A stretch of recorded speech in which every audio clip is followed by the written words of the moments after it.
In my last video, I talked about what are the first things you need to do as soon as you land to Canada. If not seen that video, go ahead and click on the link above and watch that video.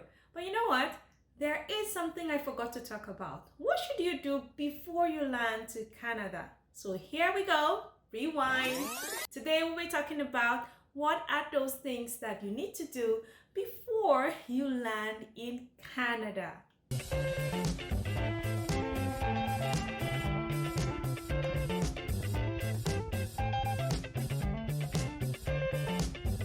What's up everyone? Welcome back to my channel. If you are an oldie, thank you so much for sticking with me. Thank you for the love and thank you for sharing, subscribing and commenting. For those that are new, welcome, and remember to like, subscribe and hit the notification bell. So today I'm going to be talking about what are the things that you need to do before you land to Canada. You need to prepare to get here. Number one is for you to get your flight. As soon as you get a request for your passport, it's a good idea to start looking at flights. Usually your confirmation of permanent residence is only valid for 1 year. So you have 1 year to land in Canada. And I recommend you go ahead to start looking for flights. And usually flights are cheaper if you have about 3 months to the time you're flying. So it's a good idea to start looking at flights and get your money ready to pay for your flight. You could use an agent to get that, or you could go directly to the airline website to get your flight booked. It means that you have decided on a date that you want to come to Canada. It's very important to have that ready. Number two is to get rid of your stuff. So maybe you have some property or you have a car or whatever. You want to get rid of that before you come to Canada.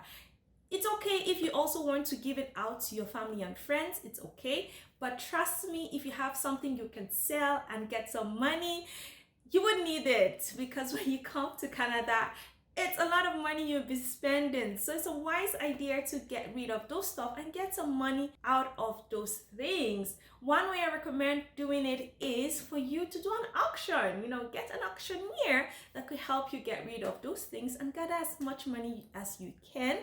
Or you could decide to do a yard sale. Mind you, yard sale might not get you a lot of money, but that's one way to go around it.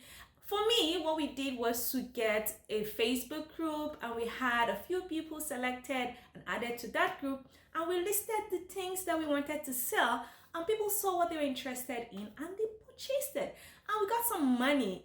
And then some of our stuff, we got rid of them by giving our friends and our family. You could select some things that you need to pass on to somebody or something like that. You just need to plan to get rid of those things because you cannot come to Canada with them. Number three is for you to buy some stuff that you can bring to Canada. You're allowed to come with some stuff to Canada. I recommend that you come with some food stuff. You're coming to a new land, you never know where to shop and all of that. Come with the things you are most comfortable with. Come with the things that you want to eat. Things that you know you are going to use. Don't be like me. When I was coming to Canada, I started buying everything possible, even things that I normally wouldn't use. I wanted to just get everything because I wasn't sure if I was going to find them in Canada. But trust me, you find it in Canada. It's just that maybe you're not used to where to find them, or maybe they're expensive, but they're here. So I got those things that I really didn't use, and some of them I ended up throwing away. And when I'm throwing that away, it feels very painful because I know I would have gotten something else that was more valuable. So stick to those things that you would need. Now, in Canada, there are some things you could come into Canada with. I would always recommend that you try to get as much food items that you can come to Canada with.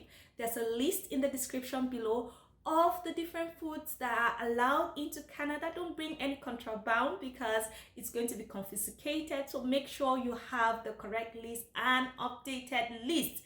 Now you could also bring as much food as possible. You're allowed to cargo in food, so you could have goods to follow and goods to come, so you can get a cargo agent that can cargo your food. I recommend that you do that maybe a week before you land in Canada, so that while you are in Canada, it will take about 3 or 4 days and then your goods will be here. So you know that your flight comes with a luggage allowance. Depending on the airline, you might have more, some will give you less. Check the luggage allowance and then you can come in with some stuff. Take note that it's not everything that is allowed to come into Canada, so be careful what you come in with. And for me, my experience was I used most of my luggage allowance to come in with food because I didn't know what I was going to expect here and I don't know if I'm going to get a job right away. So I tried to make sure that I buy as much food as possible and come in with it as long as it was allowed, you know. So I did that and it was a good experience. I only used one bag to put in all our stuff and just squeeze in, because I believe that when I come here I could buy all the clothes and all of that. Could manage a few clothes for a while until we get settled. So that was my strategy. It's up to you what you want to do. If you want to get a lot of clothing, you come with a lot of clothing, or you prefer to come with food. For me, I prefer to come with food because, you know, everybody needs food. So that was what I did. And make sure that you have a list of the things that you are going to be coming into Canada with, and the list of the things that you are going to be cargoing. So you need to provide that at the custom for you to be clear, to make sure that you're not coming in with anything that is contraband.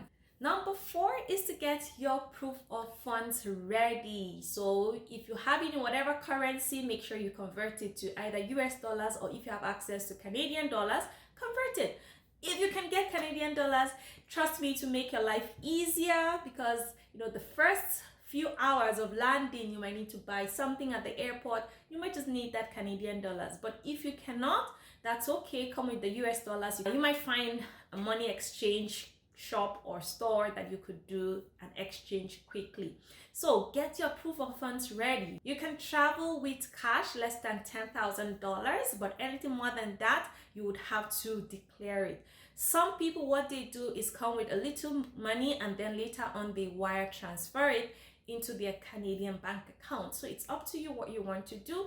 If you don't have as much, you could come in with it. Even if you're coming with a lot of money, make sure you declare it at the custom, just to make sure that there's nothing illegal coming into Canada. So just do that and get your proof of funds ready. Number 5 is to get your documents ready. So what are the documents you need to come to Canada with?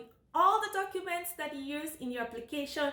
It's very important for you to come to Canada because you never know when you'll be required to provide them. So get them ready and keep them safe so that you can come to Canada with it. I even encourage that you put it in your carry-on so that it's close to you. Anytime that is required, you could bring it out. Now, very importantly, you would need to keep your educational credential assessment. Have the soft copy of that and the hard copy, because some employers require that if you do not have a Canadian education. You use that during your application, so it shouldn't be a difficult thing. You should keep it handy. You would need that. Also, you should get an updated police report. This is something I learned recently. You know, it's a hard lesson for me. I didn't know that from the time that we got our PR to the time we were getting ready to come here, we didn't update our police report, not knowing that it had expired, until we applied for a job and they were asking for an updated police report that covers that period of time from when the police report expired till the time we landed in Canada. So it's something you should do. Just have that updated and come with it, because an employer could ask for that as well. Also, if you have kids, get the immunization records ready because you would need it here. So if you do not have that already, go to the hospital and get the updated immunization records of your kids so that it will be easy for you here. Next, get your driver's license. You know, don't be like me. I couldn't wait for my driver's license to be renewed. I quickly ran to Canada, and when I got here, I realized that that was a huge mistake because I had to start afresh. I didn't have a driver's license, so I had to start afresh. So go with your driver's license. By the way, when you come to Canada with a foreign driver's license, you're still allowed to use it for 3 months until you're able to get a Canadian driver's license. There are some few countries that are an exception, so they don't have to worry about that. But most countries, you would be allowed to only use your foreign driver's license for 3 months, and then you can switch to a Canadian driver's license as long as you pass the driving test and all of those, of course. So come with your driver's license if you have it, and come with your driving history. So you need an extract. Go to the agency that provides your driver's license and get an extract. They need a history here to show that you've been a good driver, you don't have any bad history. This will help with your insurance here. Also get auto insurance history. That will help also with your insurance premium, so you don't have to pay a lot. But if you don't have that, trust me, your insurance premium will be very high because it's considered you're a new driver, and hence you're going to be paying a lot of insurance. To make your auto insurance cheaper, try your best to make sure you gather those documents before you get to Canada. Number 6 is for you to register for government-sponsored pre-arrival program. So maybe you've gotten the email already, or if not, don't worry, it will be sent to you very soon. Then you would need to register for it. Don't take this for granted, guys. This is very important. There you will learn a lot of things. You'll learn the Canadian work culture, how to create your resume, and so many things. So you already start feeling like a Canadian, doing that program. So it's something that really helps me. So do it as well. Get yourself ready. Remember, you've done all the other things that you need to do. Maybe you've resigned from your job, you've already packaged your luggage and everything. Now you have time. While you're waiting for the day to fly, you could be doing that and getting ready. And then you can even start applying for jobs. So do that right away. Don't wait until you get to Canada before you start applying for jobs. Start applying from your home country. You never know if you're going to get one. Remember, some people even get jobs before they come to Canada. It might just be you. So go ahead to apply for jobs and learn all the things that you need to learn. You have that available. The government is so generous, willing to help you transition into your new life. So take advantage of it and apply for jobs as soon as you can. Number 7 is to start planning about your temporary accommodation. So where are you going to stay when you get here? Some of you have family and friends here. If they're okay with you staying with them, that's fine, you're lucky, while others don't. So look for Airbnbs, or maybe you can get a short rental apartment where you can stay. As long as the landlord is willing to give it to you, that's fine. So start planning that. Also, you can start planning the long term, not just the short term. Where are you going to be staying after the short rental is over, after that agreement is over? Where are you going to be staying? You can start looking at apartments. What are the requirements? If there's anything that is needed, so you should start planning and looking for apartments. Start thinking about where is the best location to stay and all of those things. That is something you need to do. Number 8 is for you to research the climate. I know you're excited to get to Canada, but trust me, there's a lot of surprises waiting for you, especially if you're coming from a tropical region like I was. There is no way to explain the shocker you're going to be meeting here, especially if you're coming during the winter. It gets really, really cold. So I recommend you also get like winter stuff from your home country that you could use temporarily. It might not be adequate, but when you come here, you will get the right things for you to protect yourself against the cold. But start researching so that you can start understanding your new life. I used to joke about this. I say people should just go into the fridge and stay in there without clothes. That's how cold it could be in Canada. That's just a joke, but Canada can really get very, very cold. We go up to minus 40 and up. So it could get cold. Well, it also depends on the province where you're landing, which is something you need to decide on. Which is the right province for me? Where do I want to stay? Some people go to particular provinces probably because they have family and friends. That's okay. While others just heard about a province and they think, well, it's a good place to go to. Or maybe you just know one province in Canada and that's it. So people have different reasons why they go to different provinces. You have to decide which province you want to go to. Bottom line is we have different climates in Canada, and it is still cold whichever province you choose to, whether you want to go to BC, which is the warmest in Canada, or you want to be in Northwest Territories, so it really depends on where you want to settle. It can get cold, so get ready for that. Mentally, you need to prepare your mind. I'm going to a cold region. I need to be prepared. Psychologically, prepare your mind that this place is cold and you're willing to withstand any challenges you might be facing. Lastly, you need to get your travel documents ready. You need these handy. Don't forget it at home. You know, some people make that mistake. They're so excited and they get to the airport and there's no passport. You know, you cannot travel if you do not have your passport or your COPR.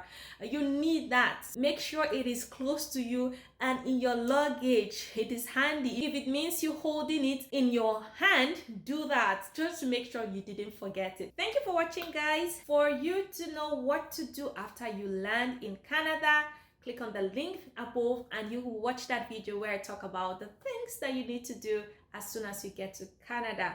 Remember to like, subscribe, and hit the notification bell, and I will be here to let you know all that you need to do to transition into your new life in Canada. So, hope to see you in my next video. Bye-bye.